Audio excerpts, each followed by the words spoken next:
की, बोलो सब संतों की। बहुत ही सौभाग्य का समय है कि उस महाप्रभु की असीम दया दृष्टि से हम सभी लोगों को ये सत्संग का परम पावन अवसर मिला है। ये हम सबके बहुत बड़े भाग्य हैं। रामायण में लिखा गया कि बड़े भाग्य पाइए सत्संगा और बिनहि प्रयास हो ही भव भंगा। बहुत बड़े भाग्य से सत्संग की प्राप्ति होती है, और अगर सत्संग मिल जाए तो महापुरुष कहते हैं कि बिना ही प्रयास के प्राणी भवसागर पार हो। लेकिन सत्संग मिल जाए, सत्संग मिलना किसे कहते हैं बंधु? सत्संग में आते भी हैं, सुन भी लेते हैं और चले भी जाते हैं। लेकिन बहुत बड़े भाग्य किसी के होते हैं जो सत्संग को पा जाता है। बंधु, थोड़ा पाने का मतलब समझेंगे। जैसे आपके सामने भोजन की थाली आ जाए, अच्छे अच्छे व्यंजन सजे हुए हैं, आप खुश भी हो जाते हैं। लेकिन बंधु, अभी आपने पाया नहीं, महक उसकी मिल रही है, खुशी तो हो रही है। भोजन पाने का मतलब जब आप उसे ग्रहण कर लेंगे और वो आपके अंदर पच जाएगा। क्या हो जाएगा? पच जाएगा। तब वो भोजन आपके लिए ताकत, स्वास्थ्यवर्धक, खून मांस मज्जा का निर्माण करेगा। ऐसे महापुरुष कहते हैं, जो लिखा गया बड़े भाग्य पाइए सत्संगा, ये नहीं लिखा गया बड़े भाग्य जाइए सत्संगा। जाते तो बहुत लोग हैं, लेकिन पाता कोई बिरला है बंधु। बड़े भाग्य सुनिए सत्संगा, ये भी नहीं लिखा गया। तो हम महापुरुषों के हर बाड़ी में राज छिपा होता है कि संत की बानी अटपटी और झटपट लखे न कोय, और जो झटपट बानी लखे तो चटपट दर्शन हो। महापुरुष कहते हैं, महापुरुषों की बाड़ी गूढ़ होती है बंधु। आप लोग सुनते रहते हैं कि हमारे बहुत बड़े भाग्य हैं जो मनुष्य का चोला मिला है। रामायण में लिखा गया कि बड़े भाग्य पाइए सत्संगा और बिनहि प्रयास हो ही भव भंगा। बड़े भाग्य मानुष तन पावा और सुर दुर्लभ सब ग्रंथ निगावा। भगवान राम पूरे अयोध्या वासियों को इकट्ठा करके जीवन का मूल लक्ष्य समझाते हैं कि अय भाइयों, आपके बहुत बड़े भाग्य हैं जो आपको मनुष्य का चोला मिला। ये देव दुर्लभ है, देवताओं को भी दुर्लभ है। सब प्राणी मांगते हैं कि नर तन सम नहीं कौन्यु देही और जीव चराचर जाचत जी। मनुष्य जीवन के लिए तरसते हैं। हमको ना तरसना है ना मांगना है, हमें मिला हुआ है। लेकिन विचार करके देखें कि क्या जिंदगी जिस चीज के लिए मिली है उस लक्ष्य को हमने प्राप्त किया, वो काम किया, वो मंजिल पाया।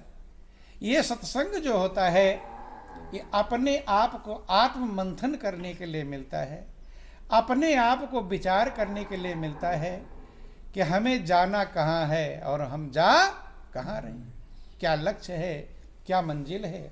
बंधुओं ध्यान देना। बोलिए प्रेम से गुरुदेव महाराज की। यद्यपि दुनिया में हर व्यक्ति अपने आप को होशियार ही समझता है, कि कोई ऐसा है जो अपने आप कम होशियार समझे हैं? सभी लोग अपने को होशियार ही समझते हैं और एक से बढ़कर एक होशियार पड़े हुए हैं। बंधुओं ध्यान देना। कभी कभी आप गौर करना, विचार करना, दो लोग बैठ के कुछ बातचीत करते रहते हैं तो तीसरा साइड में बैठकर सुनता रहता है, देखता दूसरी तरफ और सुनता उधर है। और जब दोनों चले जाते हैं तब वो फैसला बताता है कि वो ऐसा था और वो ऐसा था। इसका मतलब वो दोनों वकील थे, बहस करके चले गए, लेकिन ये जज बन गया। क्या बन गया? जज। ये फैसला कर रहा है। मनुष्य पता नहीं कितनों का फैसला कर देता है बिना फीस के। फैसला करते हैं कि नहीं करते हैं?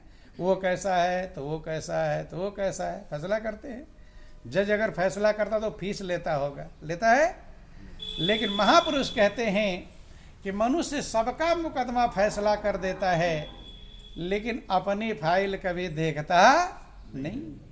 कि मुकदमे गैर लोगों के, मुकदमे गैर लोगों के हजारों कर दिए फैसल, न देखी मिसाल अपनी को अजायब यह वकालत है।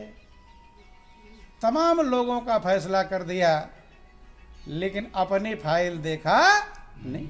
मेरी फाइल में क्या लिखा जा रहा है? बंद। बोलो वृंदावन बिहारी लाल। और आपकी अपनी फाइल का हिसाब प्राप्त होगा, दूसरे के फाइल में से आप कुछ मिलने वाला नहीं। तो थोड़ा अपनी फाइल का यहाँ सत्संग विचार करेंगे, मनन करेंगे। बंधु, हम चाहते क्या हैं, इस बिंदु पर विचार करेंगे। बोलो वृंदावन बिहारी लाल। सभी लोग ये चाहते हैं कि हमारे परिवार वाले, हमारे रिश्तेदार ये हमसे खुश रहे। चाहते हैं कि नहीं चाहते? खुश रखना चाहते हैं। लोगों को खुश करने के लिए क्या क्या कार्य करते हैं? भाई परिवार वाले खुश रहें, उसके लिए बेईमानी भी करते हैं, झूठ भी बोलते हैं, दूसरे की ज़मीन छीन कर हड़प कर अपने में मिलाते हैं। किसको खुश करने के लिए? ताकि हमारे बाल बच्चे परिवार खुश रहे। अर्थात अच्छे भी कर्म करते हैं और बुरे भी कर्म करते हैं, ताकि हमारे सगे संबंधी हमसे खुश हो जाए। क्या हो जाए? खुश करने के लिए। कभी कभी आप देखना, बीमार रहते हैं, लेकिन बीमार हालत में भी काम करते रहते जब तक बस चलता है। माताओं बहनों को देखा होगा आपने, बुखार चढ़ा हुआ है लेकिन फिर भी रोटी बना। किस लिए? ताकि लोग हमसे नाराज ना हो, खुश हो जाए। अपने आप से विचार कर आप पूछना कि आज तक लोगों को खुश करने के लिए आपने तमाम सारे दांव पेच लगाया है, होशियारी लगाई है, लेकिन आज तक आपने कितनों को खुश कर लिया है? कितने लोग आपसे खुश हो गए 100%? अपना थोड़ा हिसाब लगाना कि आपने अपने होशियारी से, चालाकी से, बुद्धिमानी से, चतुराई से, बल से कितने लोगों को खुश कर लिया है। 100% जो आपसे पूरा खुश हो, माने जिसको आपसे कोई शिकायत ना। तो है ऐसा कोई? मिलेगा? आज की टाइम में कोई नहीं है महाराज। हाँ, ध्यान देना। बोलो वृंदावन बिहारी लाल। उल्टा जिसको आप खुश करने का प्रयास कर रहे हैं, शायद उसी की शिकायत ज्यादा होगी आपसे। नहीं होगी? वही कहता होगा ये नहीं के सही किया, तो ये नहीं सही किया, तो ये सही। जबकि आपने अपनी पूरी होशियारी, पूरी बुद्धिमानी, पूरी चालाकी, पूरा बल, जो भी क्षमता आपके अंदर है, पूरा लगा दिया कि लोग मुझसे खुश हो जाएं, इसीलिए तो प्रयास कर रहे हैं। लेकिन लोग खुश हो पाए नहीं। एक को नहीं लाकर खड़ा कर सकते। यही है जिसको मैंने पूरा 100% खुश कर लिया है। जिस बेटे को आप पाल पोस के बड़ा करते हो, बोरियां ढोते हैं, मेहनत करते हैं, और ब्लास्ट में वो बेटा एक ही दिन में आपका रिजल्ट कार्ड बनाता है। क्या बनाता है? Result card. अरे क्या किया तुमने मेरे लिए? कहता है तुम्हारा रिजल्ट वही बनाता है। बोलो वृंदावन बिहारी लाल। आपका रिजल्ट कार्ड वही बनाता है। लो पकड़ो रिजल्ट, सर्टिफिकेट, कि क्या किया तुमने मेरे लिए। अर्थात कुछ भी। तो सब पर पानी फेर देता है। आपकी पूरी जिंदगी भर की जो होशियारी थी उसका रिजल्ट उसने फेल कर दिया। बंधु चलो ध्यान देना, ये विचार करने मनन करने के लिए है। चलो लोगों को हम खुश करना चाहते हैं, लोग नहीं खुश हो पाए वो दूसरे हैं, लेकिन हर व्यक्ति चाहता है कि मैं खुश हो जाऊं। चाहते हैं कि नहीं? अपनी खुशी के लिए आपने सब कुछ किया है। अपनी खुशी के लिए आप अच्छे अच्छे कपड़े पहनते हैं, अपनी खुशी के लिए बिल्डिंग बनाते हैं, अपनी खुशी के लिए शादी विवाह करते हैं, अपनी खुशी के लिए ऐशोराम मोबाइल तमाम सारे सामान इकट्ठे किया है। जितना किया है किसके लिए? ताकि मैं खुश हो जाऊं, मैं संतुष्ट हो जाऊं। लेकिन अब अपने दिल से पूछो कि क्या आप अपने द्वारा अपने आप को खुश कर लिए हैं? अपनी चालाकी, होशियारी, बुद्धिमानी, पढ़ाई लिखाई के द्वारा आपने अपने आप को संतुष्ट कर लिया? आपका आत्मा आपको कहेगा कि अभी खुद को भी संतुष्ट नहीं कर, खुद को भी खुश नहीं कर पाया। बंधु ध्यान देना। और तीसरा चीज है कि सब लोग चाहते हैं कि भगवान मुझसे खुश हो जाए। आप लोग क्या चाहते हैं? भगवान आपसे खुश रहें कि नाराज? खुश रहना। लेकिन एक बार विचार करना, ये बातें अपने एकांत में गौर करना, एकांत में बैठकर पूछना, क्या भगवान हमसे खुश हो गया है? जब पूछोगे, समझोगे, विचारोगे, तब सोचोगे बहुत उल्टा सीधा कर्म किया है, अर्थात भगवान भी मुझसे खुश नहीं। तो ध्यान देना, ना लोगों को खुश कर पाए, ना खुद को खुश कर पाए, और ना ही भगवान को खुश कर पाए, और अकड़ कर चलते हैं कि मेरे समान होशियार दुनिया में कोई नहीं। बोलो वृंदावन बिहारी लाल की। इन बिंदुओं पर विचार करके आप अपने आप को कम होशियार हमें समझने का प्रयास करना चाहिए। होशियारी का रिजल्ट है क्या है? रिजल्ट है जिस दिन आप अपने आप को कम होशियार समझोगे उसी दिन आपको कुछ कीमत मिलेगी, और जब तक होशियार समझते रहेंगे तब तक कीमत मिलने वाली नहीं। क्यों? कि ऊंचे पानी ना टिके और नीचे ही ठहराए, और नीचा हो ये सो भर पिए, ऊंचा प्यासा जाए। जब तक अपने आप को कम होशियार नहीं समझते, अपने आप को मिटाते नहीं, अपने आप को छोटा नहीं समझते, तब तक हमें कीमत मिलने वाली नहीं। देखो ये संसार जिस मालिक ने बनाया है बहुत सुंदर बनाया है, और आपको आनंद मग्न होने के लिए बनाया। देखो गौर करना, आपको आनंद मग्न होने के लिए कितनी सामान प्रभु ने बनाया है। बनाया कि नहीं बनाया? सूरज की व्यवस्था किया है, एक ही बल्ब लगाया है, दूसरे बल्ब की जरूरत नहीं। संसार में कितने बुद्धिमान लोग हैं, कितनी अच्छी अच्छी बल्ब जलाते हैं, लाइटें जलाते हैं अपने घरों में, लेकिन कहीं अंधेरा खत्म नहीं होता। और प्रभु का एक बल्ब लगा हुआ है, जहां उसकी रोशनी नहीं पहुंच रही वहां भी उजाला है। सूरज दिया कि नहीं दिया? चांद सितारे दिए, हवा अन्न पानी दिया, आपको 9 महीना गढ़कर तैयार किया, आपको खाने के लिए अच्छे अच्छे फल फूल में क्या क्या नहीं दिया बंधु, और आपके श्वासों का संचालन अब भी कर रहा है कि नहीं कर रहा? आपको आनंद मग्न होने की लाखों दी न्यामतें तेरे आराम को, आपको आनंद मग्न होने कितने सामान प्रभु ने बनाया है, लेकिन फिर भी आप आनंद मग्न हो पाते नहीं। किसकी गलती है? परमात्मा की गलती है अपनी? ऐसे समझ लेना जैसे माता पिता बच्चे का टिफिन बॉक्स लगाकर और भेज देते हैं कि जा स्कूल में चला जा, लंच के समय खा लेना। अब बच्चा स्कूल में जाकर के जब लंच का समय हो गया रोटी खाए नहीं और भूखा रहे और बेचैन रहे, तो गलती माता पिता की है या बच्चे की? बच्चे की। ठीक यही हाल है। जब हम माता पिता सामान्य माता पिता हैं, अपने बच्चे का इतना जिम्मेदार हैं, तो हमारा जो मालिक है, जो परम पिता परमात्मा है, वो हमारा जिम्मेदार है कि नहीं? उसने हमारा खाने का टिफिन फिफिन सब आनंद मग्न होने के लिए सारी व्यवस्थाएं दिया है, लेकिन फिर भी हम टेंशन में रहते हैं, चिंता में रहते हैं, बेचैनी में रहते हैं, अशांति में रहते हैं। कहने का अभिप्राय है कि हम उसका सही प्रकार से उपयोग नहीं कर पाए। ऐसे नहीं उपयोग कर पाए जैसे कहीं शहद रखा हो और मक्खी जाती है।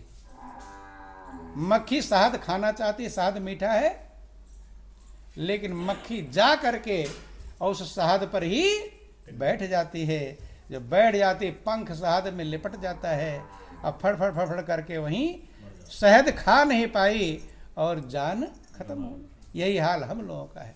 बोलो वृंदावन बिहारी लाल कि मक्खी बैठी शहद पे और पंख रहा लपटाए, उड़ने की आशा करे लालच बुरी बलाए। जल्दी से क्यों गई है? लालच के चक्कर में। ध्यान देना, अब मक्खी को करना क्या था? अगर शहद खाना है तो शहद पे नहीं बैठना, शहद के किनारे बैठ करके और अपने चोंच से धीरे धीरे शहद को खा लेती और उड़ जाती, शहद भी मिल जाता और फंसती भी। ऐसे संसार है बंधुओं, ये संसार शहद के समान है और जीव मक्खी के समान। महापुरुष कहते हैं कि माया दीपक नर पतंग और भ्रमि भ्रमि वह पड़ंत, ओ कहें कबीर गुरु ज्ञान ते एक आधो बरंत। कहते हैं माया दीपक है। क्या है माया? दीपक। और मनुष्य पतंगा है। क्या है? पतंगा। घूम घूम करके पतंगा देखा होगा आपने, दीपक जलाते होंगे बरसात के समय में। पतंगा ही कहते हैं, आप लोग कुछ और कहते हैं। पतंगा आते हैं, घूम उड़ते रहते हैं, बहुत दूर दूर से आ जाते हैं और घूम घूम करके जब तक उस पर जल नहीं जाते हैं। और सवेरे आप झाड़ू लगाते हैं, ढेर सारा इकट्ठे होते रहते हैं। तो देखो, पतंगे को रोशनी पसंद है। क्या पसंद है? रोशनी। लेकिन उसे ये ज्ञान नहीं है कि रोशनी को देखने का तरीका क्या है। कूद जाता है उसी पे, कूद लेगा फिर क्या देखेगा। कहते माया दीपक नर पतंग भ्रम भ्रम युवे पड़ंत, घूम घूम करके उसी पर चक्कर लगाता है। कहें कबीर गुरु ज्ञान ते एक आध उभरन। गुरु की ज्ञान की कृपा से गुरु वो ज्ञान देते हैं कि तुझे उजाला ही पसंद है, तो उजाला दूर से देखो, लेकिन उसी पर कूद मत जाना। क्या करना? कूद मत जाना है। महापुरुष कहते हैं ये सारा संसार आपके लिए बनाया गया है, आप इसका प्रयोग करो। ये दुनिया प्रभु ने किसके लिए बनाया? देखो, ध्यान देना। बोलो वृंदावन बिहारी लाल। आपको खाने के लिए, पेट भरने के लिए परमात्मा चाहता कि दो चीज देता, दाल और रोटी। उतने भी आपका पेट भर जाता, नहीं भर जाता। लेकिन मनुष्य से प्रभु कितना प्रेम करते हैं। रामायण में लिखा गया कि सब मम प्रिय सब मम उपजाए और सब ते अधिक मनुज मोहि भाए। भगवान कहते सारा सृष्टि मैंने बनाया है, सब मेरे लिए प्रिय हैं, लेकिन मनुष्य सबसे ज्यादा प्रिय है। क्यों प्रिय है? गौर करना। क्योंकि मनुष्य को जितनी व्यवस्था प्रभु ने दिया है, इतनी व्यवस्था किसी को दिया नहीं। चाहता दाल और रोटी, दो चीज बनाता, खाकर पेट भर लेते। लेकिन आपसे इतना प्रेम मालिक करते हैं कि आपके लिए कितने प्रकार की दालें, कितने प्रकार के अनाज बदल बदल कर खाओ। लगातार वही खाओगे, स्वाद हल्का पड़ जाएगा। गौर करना, विचार करना। कितने प्रकार की सब्जियां, कितने प्रकार के फल, कितने प्रकार के मेवे, और दूसरे का दूध भी छीन कर आपको देता है। देता कि नहीं देता? दूसरे का दूध भी लेते हैं। और फिर आपको अक्ल दिया है कि आप हलवा पूड़ी रबड़ी मलाई कैसे कैसे बनाकर खाओ। अकल दिया है। और किसी के पास ये अकल और चारा वारा कोई जानवर बना कर खाते हैं? जैसा मिल जाता है वैसा ही खा लेते हैं। मनुष्य उनको बना कर दे देगा तो खाएंगे नहीं, सीधा खा सकते हैं। बनाने की क्षमता उनके पास मौजूद नहीं। लेकिन बंधुओं, इतना प्रभु ने कृपा किया है, लेकिन मनुष्य ऐसा अभागा हो गया कि वो सबसे ज़्यादा टेंशन में रहता है कि नहीं रहता है? सबसे ज़्यादा चिंता में रहता है। अरे पशु का पेट भर जाता है, आराम से खर्राटे भर कर सोता है, कल जब भूख लगेगी तब बेचैन होगा।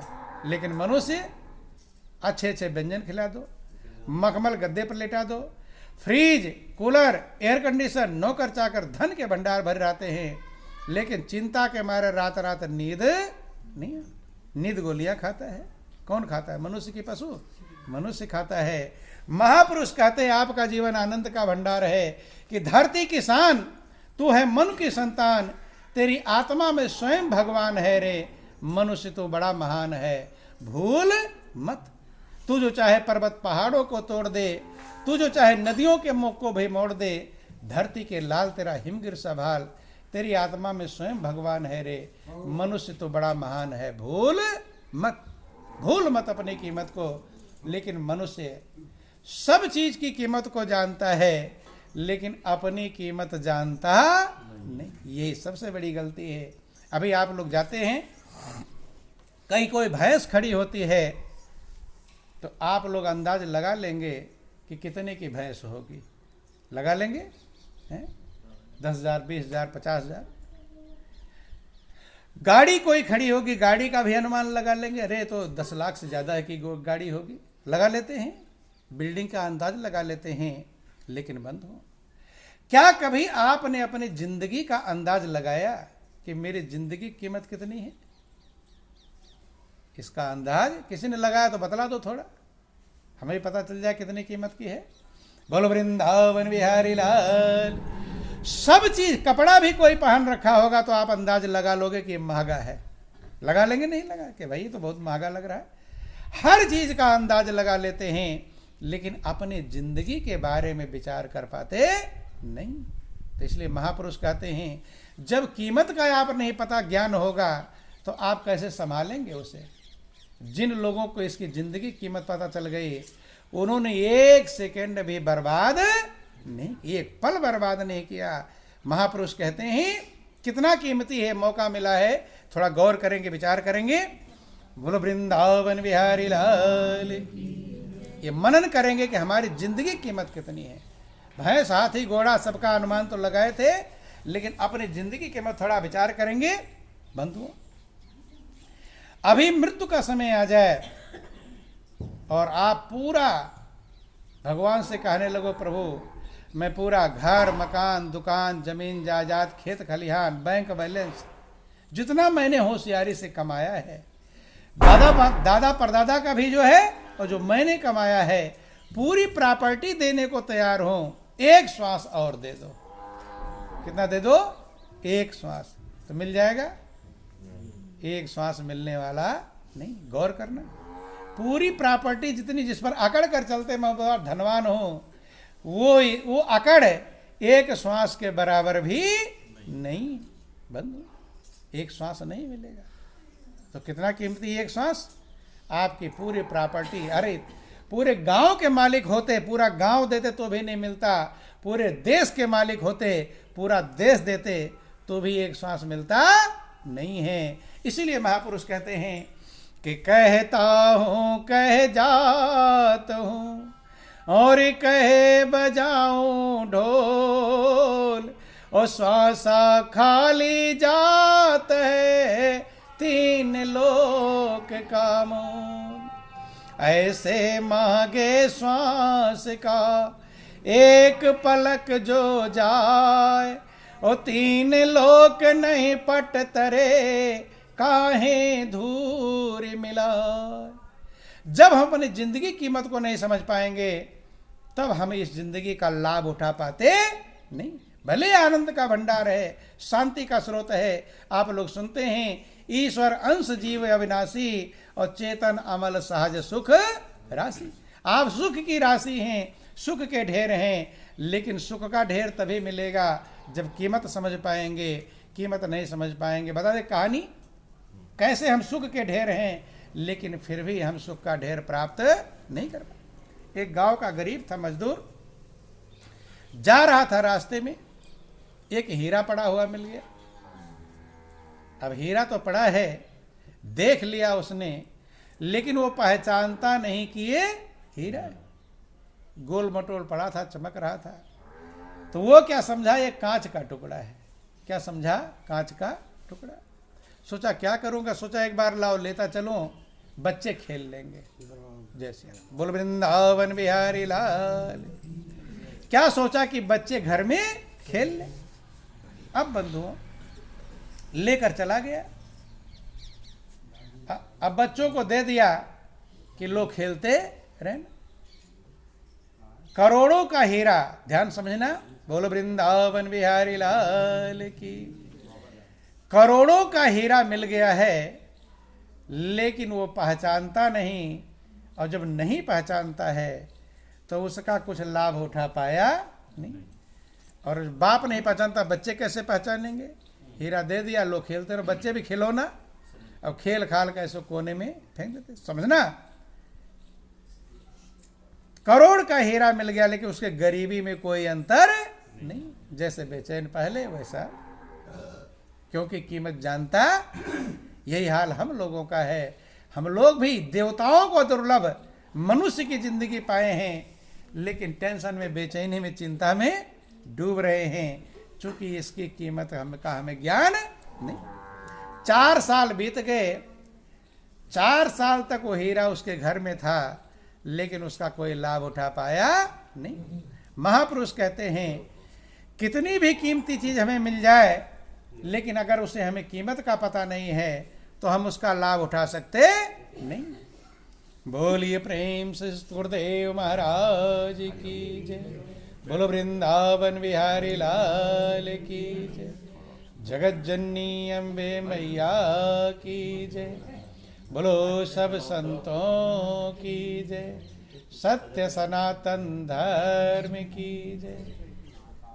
तो ध्यान देना बंधुओं, अब जो है 4 साल बीत गया, हीरा उसके घर में है, बच्चे खेल रहे हैं, और अगर वो समझ जाता तो करोड़पति बन जाता, लेकिन समझ नहीं पाया।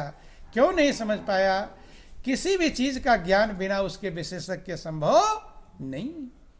अब जा रहे हो, रास्ते में कोई गाड़ी का पुर्जा मिल जाए, आप जानते हैं नहीं ये किस काम का है, कुछ भी मिल जाएगा, नहीं जानते कुछ मतलब नहीं।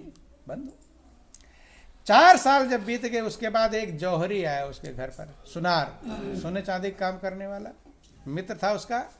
चाय पानी पिला रहा था, तो जो धूल मिट्टी में बच्चे खेल कर वो हीरा फेंक रखे थे, पड़ा हुआ था। अब उस सुनार की नजर पड़ गई किस पर? उस हीरे पर। जब उस पर नजर पड़ गई, एकदम चौंक गया।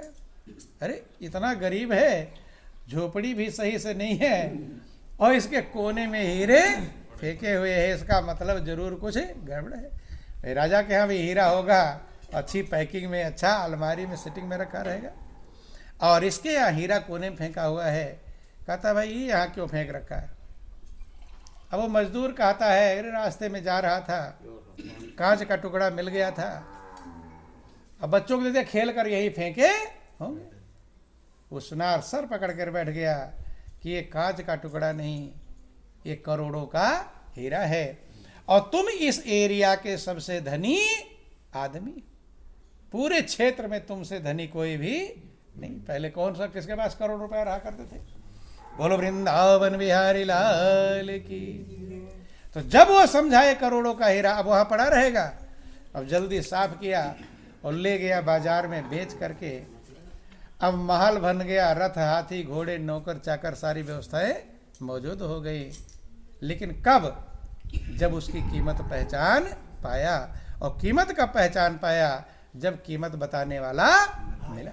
ऐसे ही बंधुओं, हम लोगों को जो मनुष्य की जिंदगी मिली है ये अनमोल है।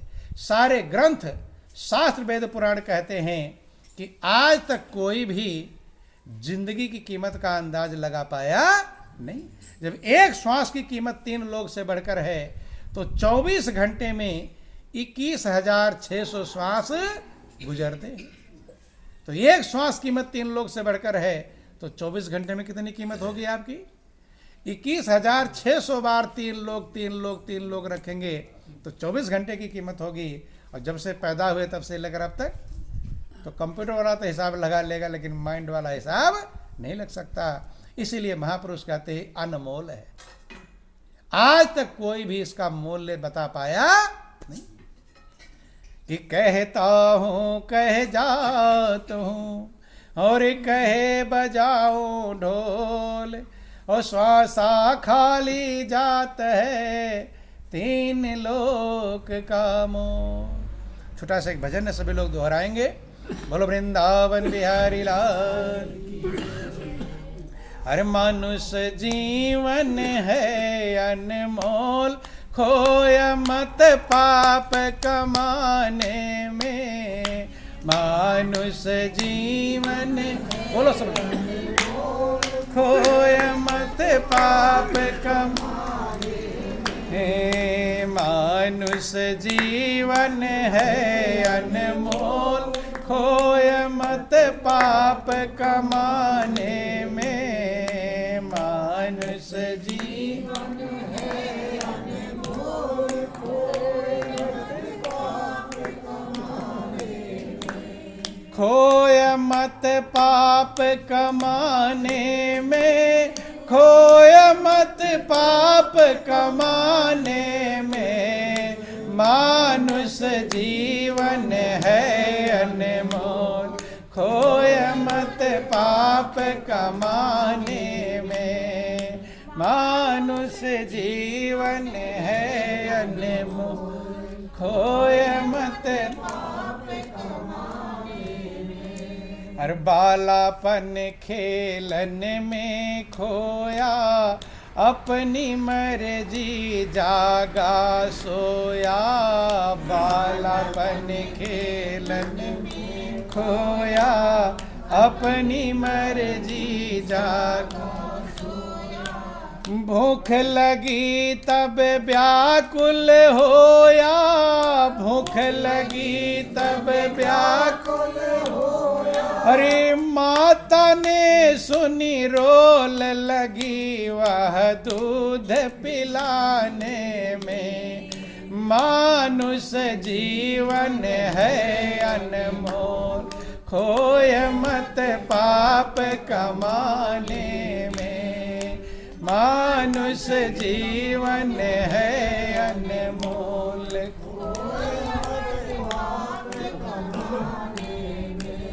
खोय मत पाप कमाने में।